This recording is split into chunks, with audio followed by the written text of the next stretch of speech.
This episode is brought to you by Babylon Burning. Since 1976, Babylon Burning has been serving small businesses, nonprofits, and indie artists and operations like Storied SF. What began in a small utility room in Bernal Heights by an art school dropout today finds its home in the heart of South of Market. Mike Lynch and his family and crew took over in 2001, surviving the dot-com bubble, the Great Recession, the pandemic, and an ever-changing social climate. Please consider Babylon Burning for all your screen printing needs. Reach them at babylont.com and follow them on social media at Babylon Burning Inc.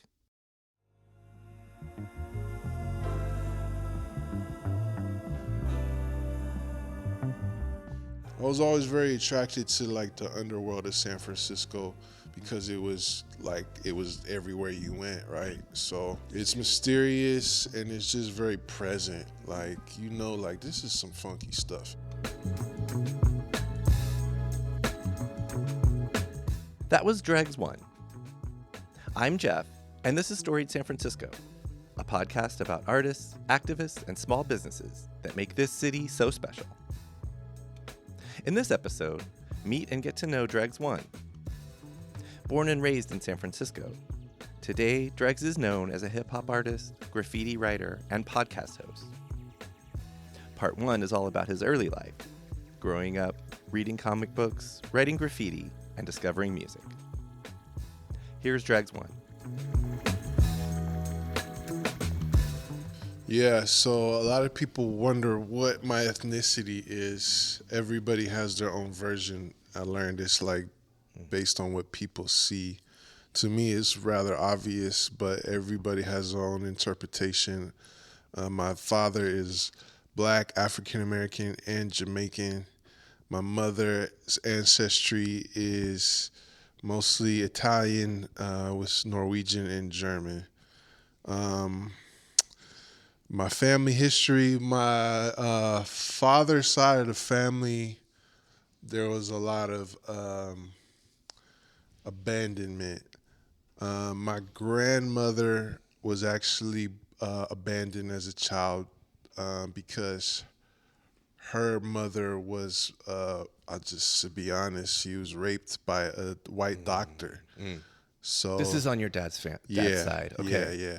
So that's a common practice, as you know, in the African American community. Right. Might also account for why my features are typically lighter than some would suspect or whatever, which leads to the racial ambiguity that people seem to have about me. But so she was born in a shack in, I can't remember off the top of my head, either Arkansas or Alabama. I think Alabama. One of the A states. Yeah, one of the southern states. Okay. Moved to Chicago, met my grandfather, who was born in Jamaica, and he was a player. He was a Rolling Stone. Yes. So he had my father, and then my grandfather left the family. Don't know what happened to him. Okay. He had another son that reconnected with my dad many years later, but not sure what happened to them. That's your dad's brother, your uncle? My half brother. They Didn't grow up together, so my grandfather left, had some other, who knows how many other kids. Got it. Okay. And then my mother basically struggled to raise my dad. She was taken in by a couple that my dad grew up calling his grandparents. But at a certain point, she basically got in the car with him and dropped him off at an orphanage. This is your grandma. Still in Chicago? My grandma in Chicago dropped my dad off at an orphanage. No heads up, no nothing, age 13. That's actual that's straight abandonment. Up abandonment. Yeah. So he had a lot of challenges. This was a Catholic orphanage where he was one of the only Black kids there, so he experienced a lot of racism. So his thing was like education. Education got him out of that. The nuns at the orphanage actually helped him, so it's quite possible he ended up having a better life at that orphanage than he would have had under my grandmother's care. Right. So maybe a weird blessing. Yeah, one of those silver linings. Yeah. But that's also, at 13. Yeah, it was rough. That's tough. Yeah, so I say all that to say, he had a hard time functioning when he had his own family because he didn't know what that was. Got it.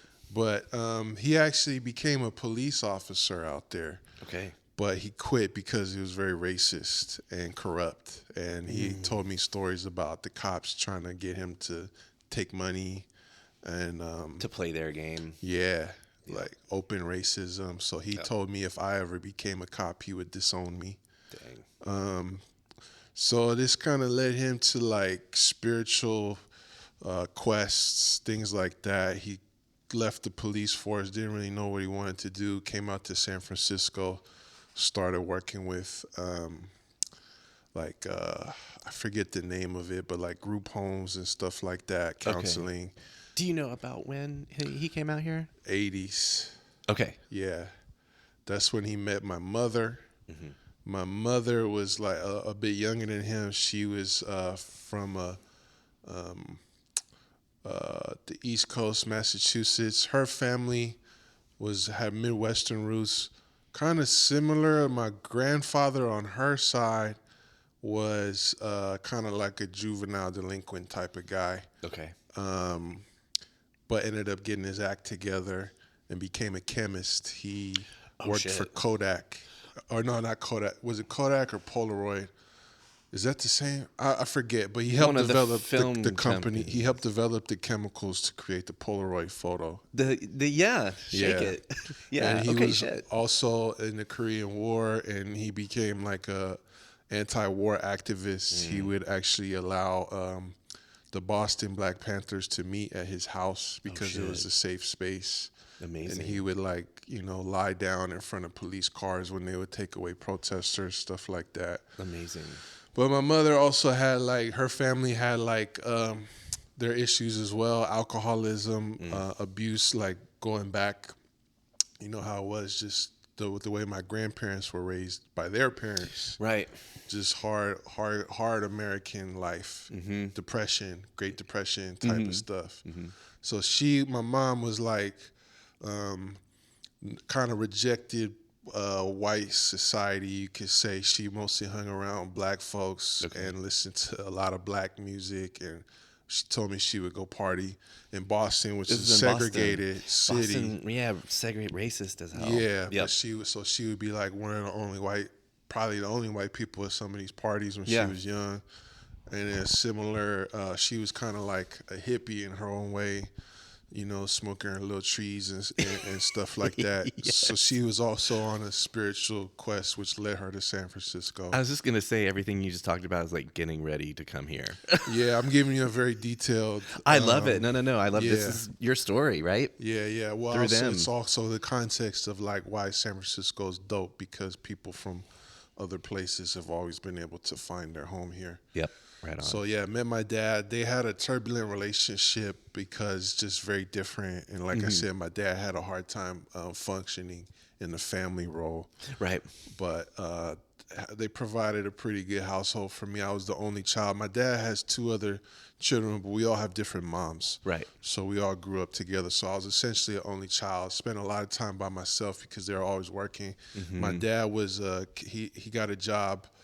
He went back to school, got a master's degree, and he was counseling AIDS patients. Okay. In Castro, actually. Dang. And my mom was a pediatric intensive care nurse. Well, so they're both caretakers in a way, right? Service providers. Yeah.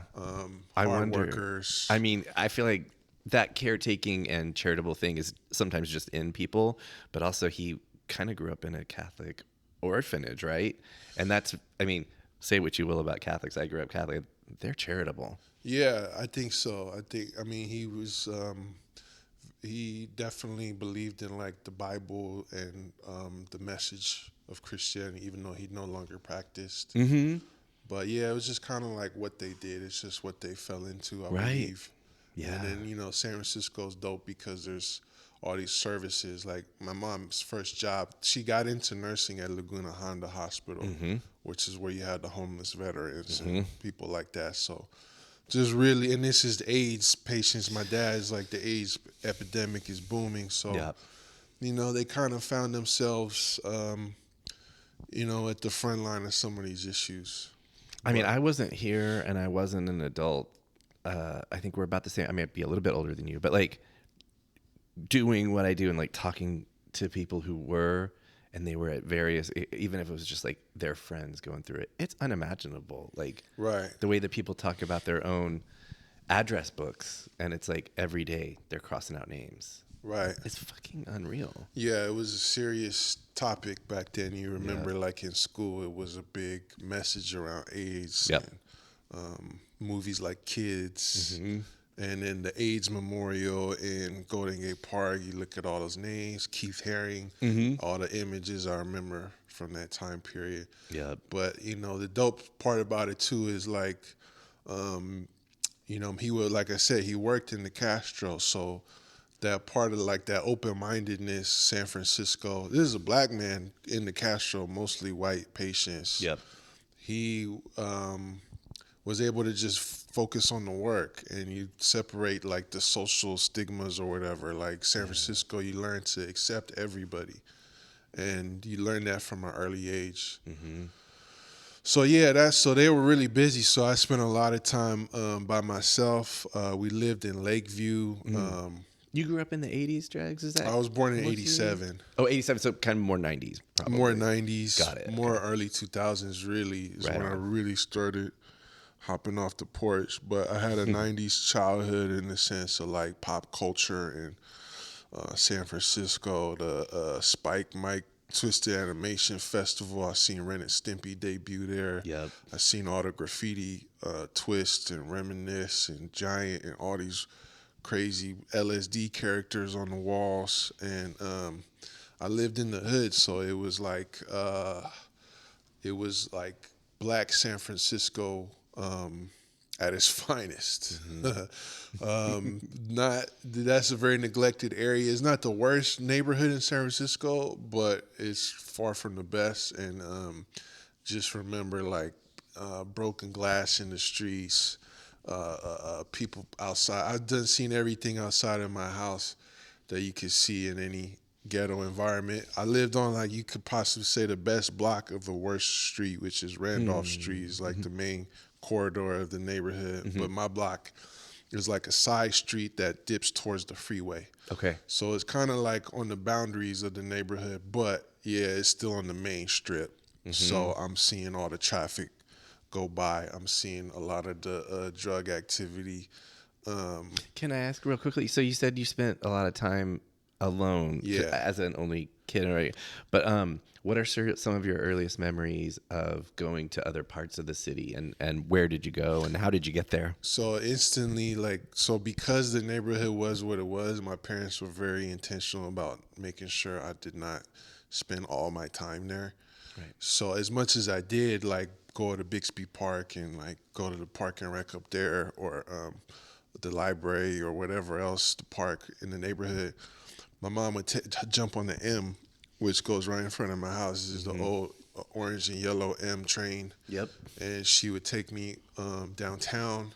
She would take me to Golden Gate Park. We would go take the M to Van Ness Station, get on the N Judah, go to Golden Gate Park. Yep. That's kind of like my early memories, like the Academy of Science. The old one? The old one. Yep. Yeah, she was very involved. My dad was very absent. He was just very distant. So it was just me and my mom a lot of the times. But she was like, she enjoyed being a mother. She was young. She was only like 27 when she had me. Okay. Not super young, but still, she was a young lady and she was just enjoying it. So yeah, very early on, the Mission or go out to eat, Chinatown, Sunset, she all on Muni. So Did you? I personally don't like when people ask me about favorites, but did you have a favorite part of the town, or did you just kind of like dig all of it? I was just a kid, so I was just like, just take me to the Yeah, playground, right. Go ride the cardboard slide in the concrete, and just like the park and the playgrounds. And I still loved my neighborhood too, but I was just very much like a San Francisco child. Like, this is my environment. I identify more with the city overall than I do just my neighborhood. Right. Yeah, because you got out and went around. Exactly. Can I ask, like, if this happened, when did you start writing Muni by yourself without your mom? Oh, Oh, probably like fifth, sixth grade or Pretty so. early, yeah. Yeah. Yeah, like don't see a lot of that anymore. Less than it used to, but I hear stories. It's like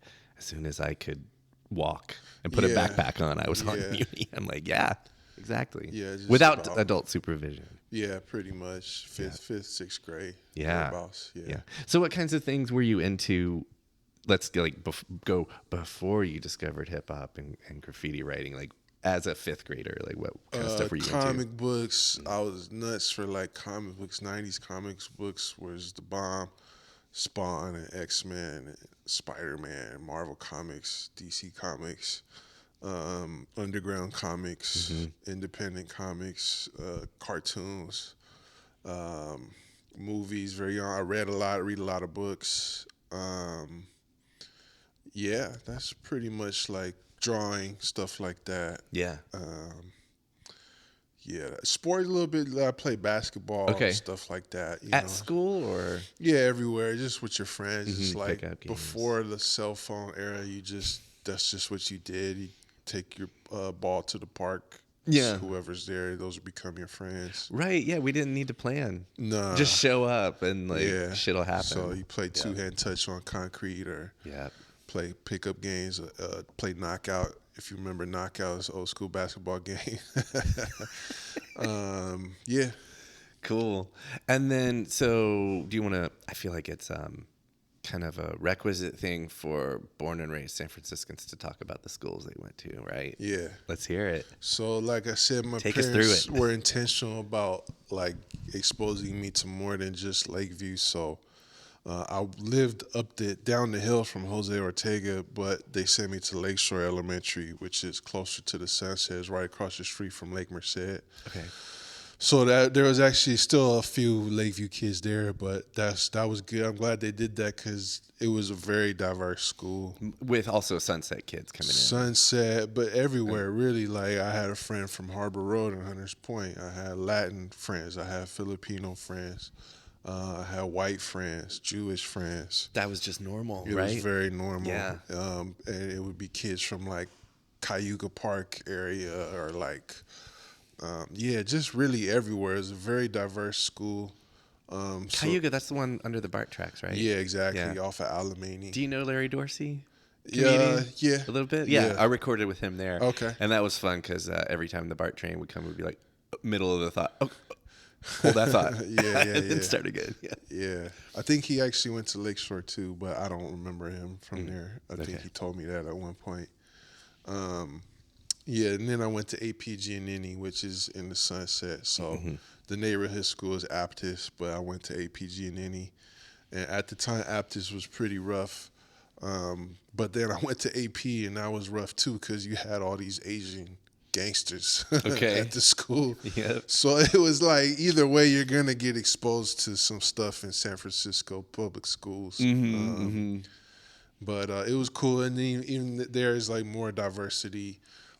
Even though it's predominantly Asian school, like I said, you still had kids getting bussed in from Hunters Point, different areas, Ingleside. So yeah, and then I went to Lincoln, which is the Okay. district school for Lakeview. Right. But I didn't last. I was there for like a year and a half. Then I got in trouble. It was kind of like, it wasn't like a formal expulsion. I got in a fight over graffiti, and then they found out that I was doing all this graffiti. They found out my dad came and busted me out and was like, "You write this," and they found out what I write, and they're like, "That's you." Then they're like, they connected the dots. Yeah. Shit. Yeah, and they're like, "All right, we're gonna give you one more chance. Yeah. You have to go to this program called Summer Search." And I was like, "All right." And it's like this program where you go and volunteer in another country for the summer. Oh. It's like an amazing opportunity, but I wasn't ready for it. Right. And then I got suspended, and I came back to school, and I got in another fight.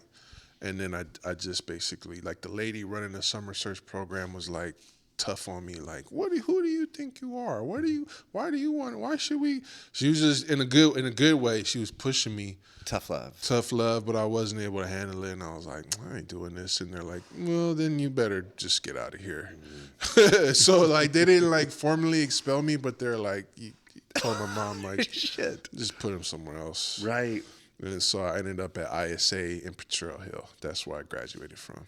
Okay. Yeah. I know this part of the conversation was about schools, but you did drop something very important to your life, and that is graffiti writing. Can we Right. talk about how that?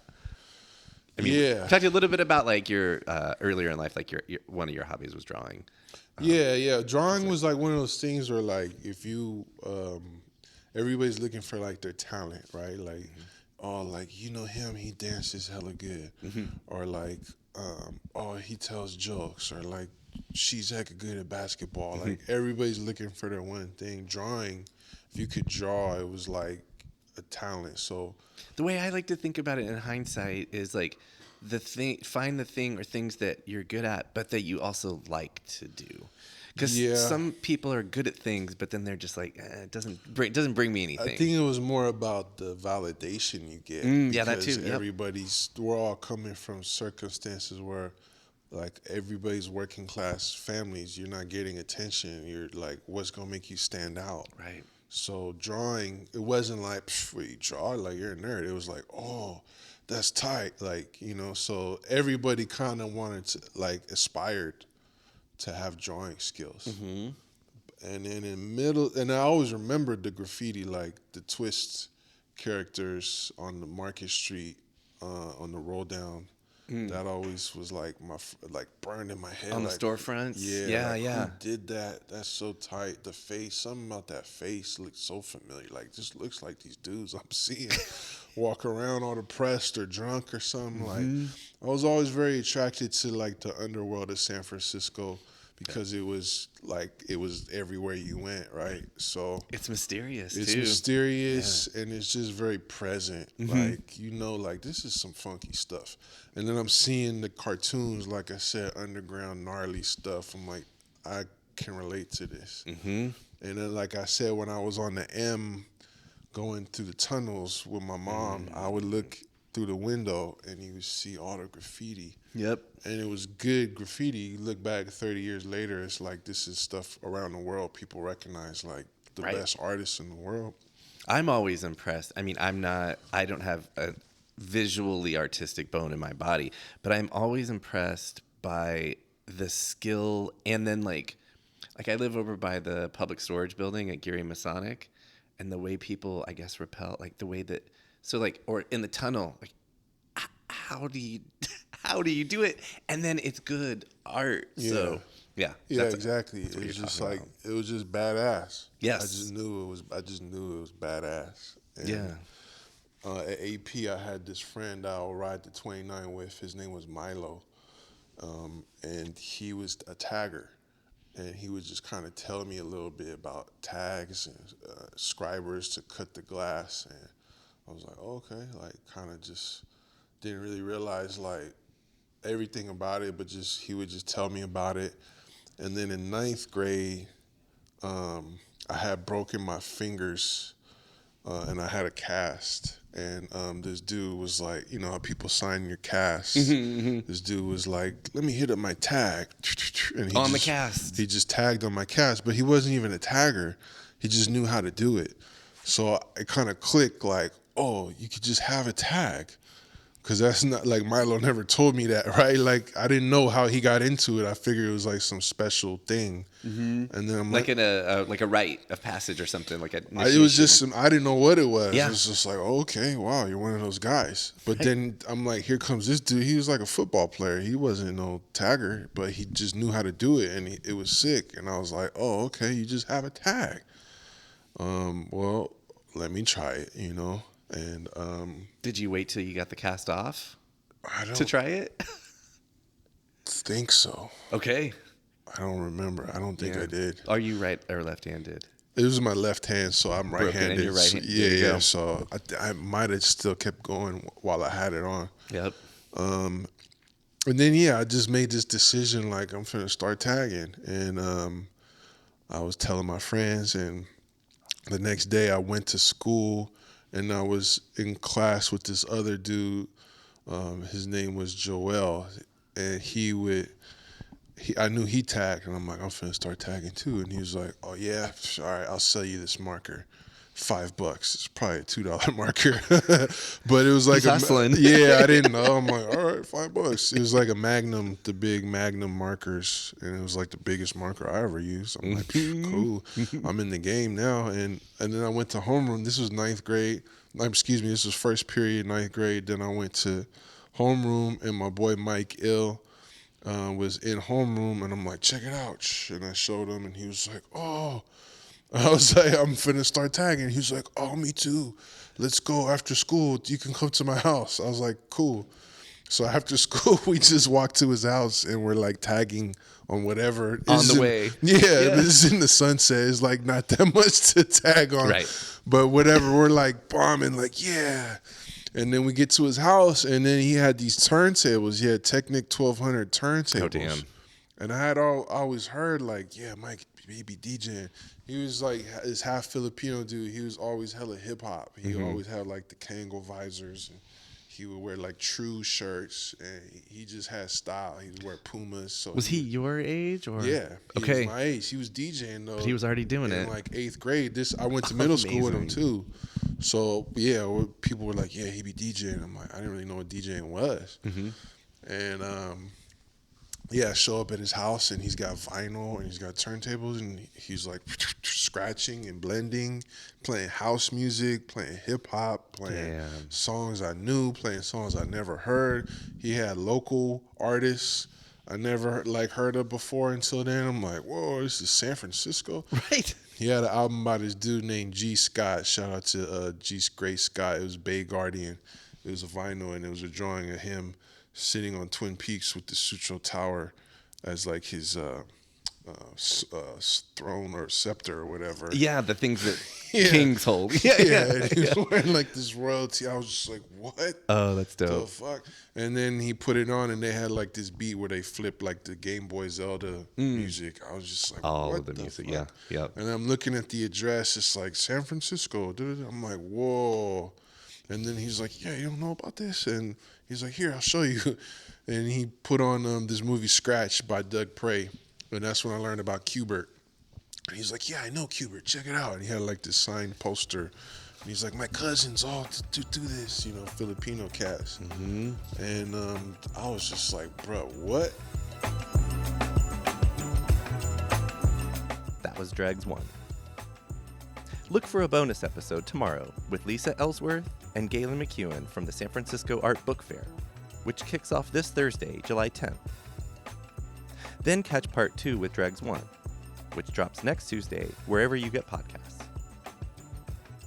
Music for Storied San Francisco was produced, performed, and curated by Otis McDonald. Our contributing producer is Aaron Lim of Bitch Talk Podcast. And the show is produced and hosted by me, Jeff Hunt.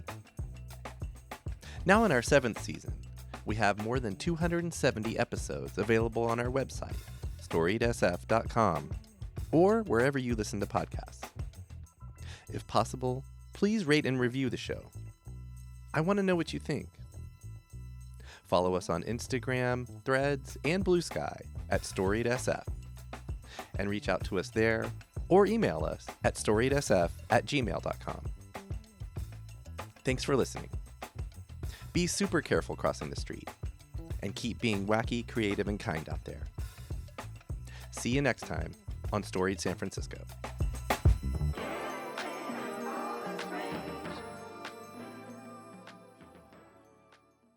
We acknowledge and respect the first humans of the unceded land we call San Francisco, the Ramaytush Ohlone. We condemn the genocide of these and other tribes across the Western Hemisphere. We honor their legacy and history, and we support rematriation and sovereignty efforts. This podcast is a proud member of the BFF.FM podcast network. Learn more at podcast.bff.fm. BFF.FM, best frequencies forever.